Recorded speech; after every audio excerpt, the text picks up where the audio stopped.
भूतिया पेंटिंग की दास्तां गांव का नाम था सूरजपुर।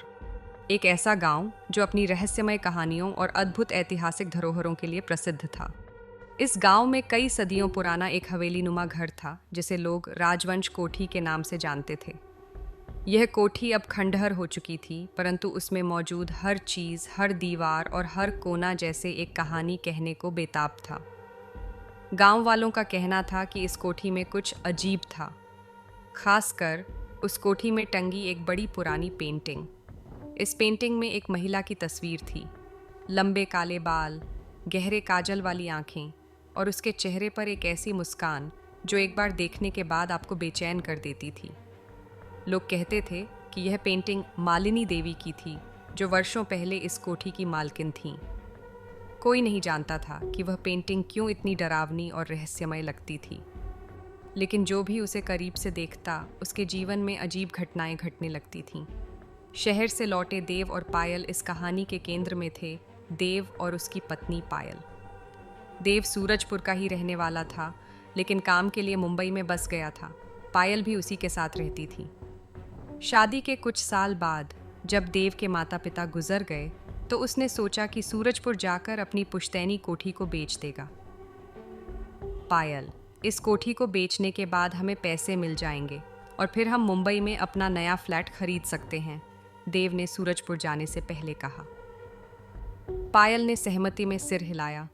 उसे भी गांव देखने का मन था। उसे नहीं पता था कि यह यात्रा उसकी जिंदगी को हमेशा के लिए बदल देगी। कोठी का रहस्य। जब देव और पायल कोठी पहुंचे तो उसने अपनी उम्र का भार दिखाना शुरू कर दिया था। दीवारों पर मोटी दरारें थीं, छत से झड़ते हुए प्लास्टर के टुकड़े गिर रहे थे और जगह जगह धूल की मोटी परत जमी थी। लेकिन सबसे ज़्यादा ध्यान आकर्षित कर रही थी वह पेंटिंग। ये कौन है? पायल ने पेंटिंग की ओर इशारा करते हुए पूछा। ये मालिनी देवी हैं। मेरे दादा बताते थे कि वह बेहद रहस्यमयी महिला थीं। उनकी मौत के बाद ही इस कोठी के साथ अजीब घटनाएं जुड़ गईं, देव ने कहा। ये मुस्कान, मुझे कुछ ठीक नहीं लग रहा, पायल ने घबराते हुए कहा। देव हंसने लगा। अरे, तुम तो ऐसे डर रही हो जैसे यह सच में भूतिया हो। पहली रात, उस रात पायल को अजीब सपने आने लगे। उसने देखा कि वह कोठी के एक अंधेरे कमरे में खड़ी है। चारों ओर सन्नाटा था। अचानक पेंटिंग में मौजूद मालिनी देवी ने उसकी ओर देखकर मुस्कुराना शुरू कर दिया। उनकी आंखें लाल हो गईं और उनकी मुस्कान डरावनी होती चली गई। पायल चीखते हुए जाग गई। देव ने उसे शांत करने की कोशिश की। यह सिर्फ सपना था, उसने कहा। लेकिन पायल के दिल में एक डर बैठ चुका था। पेंटिंग का जादू। अगले दिन पायल ने देव से कहा कि वह इस पेंटिंग को कोठी से हटवा दे, लेकिन देव ने उसे टाल दिया। ये पेंटिंग तो सदियों पुरानी है, इसे हटाना आसान नहीं होगा, उसने कहा। उस दिन से कोठी में अजीब घटनाएं होने लगीं।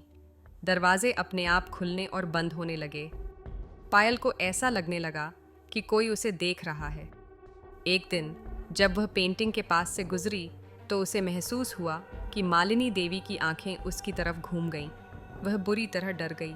देव, मैं यहाँ और नहीं रह सकती, पायल ने चीखते हुए कहा। लेकिन देव ने उसकी बात को नज़रअंदाज कर दिया। तुम बेवजह डर रही हो, उसने कहा। मालिनी देवी की कहानी। गांव के एक बूढ़े व्यक्ति ने देव और पायल को बताया कि मालिनी देवी बहुत शक्तिशाली और घमंडी महिला थीं। उन्होंने अपनी संपत्ति के लिए कई लोगों के साथ अन्याय किया था। उनकी मौत भी रहस्यमय थी। जब उनकी आत्मा को शांति नहीं मिली तो वह इस पेंटिंग में कैद हो गईं। जो भी इस पेंटिंग को हटाने की कोशिश करता है उसका बुरा अंजाम होता है, बूढ़े ने कहा। पेंटिंग का प्रभाव। बूढ़े आदमी की बातों ने पायल के डर को और बढ़ा दिया। वह देव से लगातार कह रही थी कि कोठी छोड़कर वापस मुंबई लौट चलें, लेकिन देव का मन अभी भी कोठी बेचने पर अटका हुआ था। उसे लगता था कि बूढ़े की बातें बस पुराने किस्से कहानियां हैं। तुम्हें इन बातों पर यकीन नहीं करना चाहिए, ये सब गढ़ी हुई कहानियां हैं, देव ने पायल को समझाने की कोशिश की। लेकिन पायल को हर वक्त ऐसा महसूस होता कि कोई उसकी परछाई के पीछे खड़ा है, कोई उसकी हर हरकत को देख रहा है। उसके सपने अब और ज़्यादा डरावने हो गए थे। हर रात वह मालिनी देवी को पेंटिंग से बाहर आते हुए देखती। उनके चेहरे पर एक अजीब क्रूर मुस्कान होती और उनकी आंखें लाल जलती हुई दिखाई देतीं। अजीब घटनाएं। एक दिन पायल रसोई में चाय बना रही थी। तभी अचानक उसे अपनी पीठ पर किसी के हाथ रखने का एहसास हुआ। उसने घबराकर पीछे देखा, लेकिन वहाँ कोई नहीं था। फिर वह चाय का कप लेकर हॉल में पहुंची। पेंटिंग के पास से गुजरते हुए उसे ऐसा लगा जैसे मालिनी देवी की आंखें उसकी तरफ घूम रही हों। वह तुरंत पीछे हट गई। देव, यह जगह सच में भूतिया है, हमें यहाँ से चले जाना चाहिए, पायल ने रोते हुए कहा। लेकिन देव अब भी अपने फैसले पर अडिग था।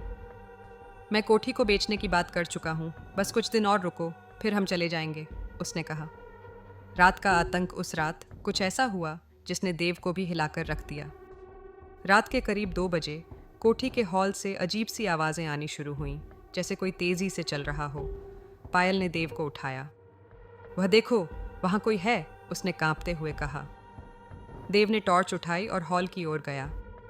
लेकिन जैसे ही उसने पेंटिंग के पास कदम रखा, उसकी टॉर्च खुद ब खुद बंद हो गई। वहाँ गहरा अंधेरा छा गया। तभी पेंटिंग में से एक चीख सुनाई दी, एक ऐसी चीख जो पूरे हॉल में गूंज उठी। देव वापस कमरे में भागा। तुम सही कह रही थी, ये जगह सच में अजीब है, हमें सुबह होने का इंतज़ार करना चाहिए। लेकिन वह रात बहुत लंबी थी। कोठी की दीवारें जैसे खून टपकने की आवाज़ें करने लगीं। दरवाजे खुद ब खुद खुल और बंद हो रहे थे।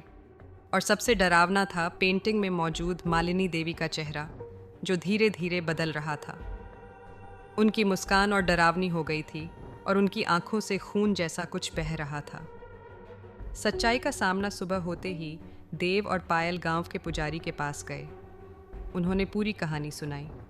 पुजारी ने गहरी सांस ली और कहा, इस पेंटिंग में मालिनी देवी की आत्मा कैद है। यह आत्मा शांति नहीं पा रही है। जब तक इसे सही तरीके से विदा नहीं किया जाएगा, तब तक यह तुम्हें और इस कोठी में रहने वाले हर किसी को परेशान करती रहेगी। तो हमें क्या करना चाहिए? देव ने पूछा। पुजारी ने उन्हें एक विशेष पूजा करने का सुझाव दिया। यह पूजा आसान नहीं होगी, लेकिन अगर यह सही तरीके से की गई तो उनकी आत्मा को शांति मिल सकती है। पूजा की तैयारी पुजारी ने देव और पायल को पूजा के लिए विशेष सामग्री लाने को कहा। लेकिन जैसे ही वे सामग्री इकट्ठा करने में लगे, कोठी में घटनाएं और भी खतरनाक हो गईं। पायल को बार बार ऐसा महसूस हो रहा था कि कोई उसके बाल खींच रहा है। देव के चारों ओर चीज़ें हवा में उड़ने लगीं। हर कोने से डरावनी हंसी गूंजने लगी।